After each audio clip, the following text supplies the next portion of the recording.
মানুহৰ জীৱন জীৱিকা আৰু এই যাত্ৰাত আহি পৰা সকলো প্ৰত্যাহ্বানক নেওচি আমাক ধৰ্মই একত্ৰিত কৰি ৰাখিছে আৰু আমি ভাবোঁ যে নিজ ধৰ্মই শ্ৰেষ্ঠ ধৰ্ম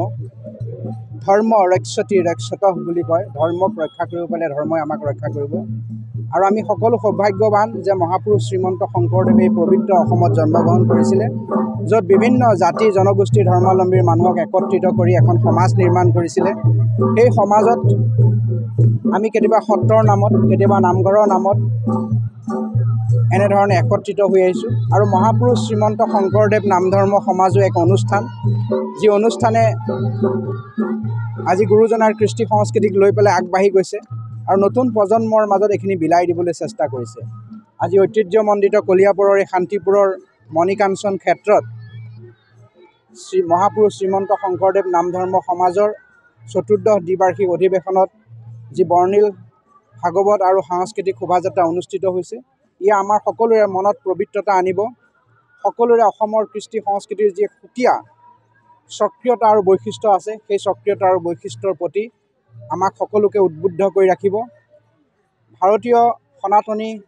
সংস্কৃতিত গুৰুজনাৰ এই নৱবৈষ্ণৱ ধৰ্মৰ এক সুকীয়া সত্তা আছে য'ত বিভিন্ন জাতি জনগোষ্ঠী ধৰ্মাৱলম্বীৰ মানুহক তেওঁ নৱবৈষ্ণৱ ধৰ্মত একত্ৰিত কৰিছিল আমি এই সুকীয়া সত্তা নতুন প্ৰজন্মই জীয়াই ৰাখিব লাগিব আৰু মহাপুৰুষ শ্ৰীমন্ত শংকৰদেৱ সমাজৰ এই যাত্ৰাই অনাগত দিনক অধিক আগবাঢ়ি যাওক তাকে কামনা কৰিছোঁ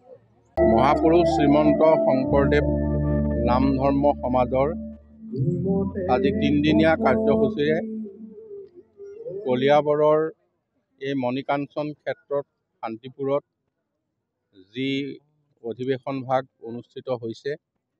আমি আশা কৰিছোঁ গুৰুজনাৰ যি ধজ্জা এই ধজ্জাভাগ নাম ধৰ্ম সমাজে ৰাজ্যজুৰি যেনেকৈ ইয়াক আগুৱাই লৈ যাবলৈ প্ৰচেষ্টা অব্যাহত ৰাখিছে আমাৰ আশা এই কলিয়াবৰ অধিৱেশনে ইয়াক আৰু উজ্জীৱিত কৰক আৰু তেখেতসকলে ইয়াৰ পৰা সকলোৱে আমি আশা কৰিছোঁ যে এটা খুব সুন্দৰ মনৰে আৰু লগতে এটা শক্তিৰে আগুৱাই যাবলৈ ভগৱন্তই তেখেতসকলক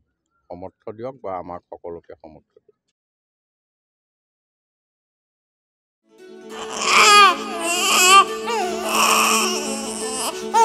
অভিনন্দন আপোনাৰ এজনী ছোৱালী জন্ম হৈছে